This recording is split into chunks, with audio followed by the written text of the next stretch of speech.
Alright guys, back on the LMM. Already got the new fuel filter on. Just want to show you guys real quick. As you can see, got the new fuel filter on.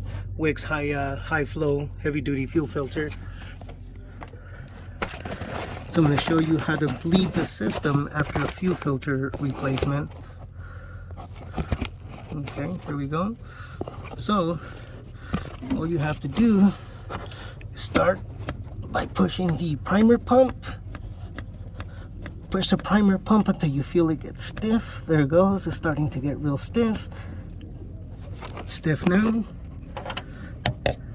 There's the bleeder screw back there. Excuse my phone. There's a bleeder screw back there.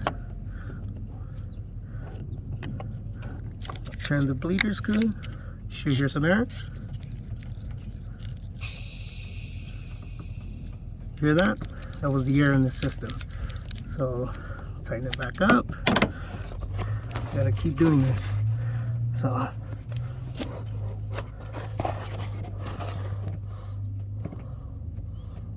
there we go. Sorry about that. I'm trying to get the phone to freeze on that angle right there.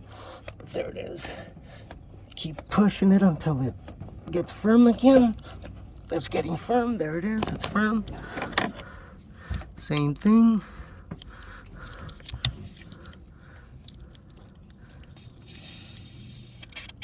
Okay, see, fuel's starting to come out slowly. Again.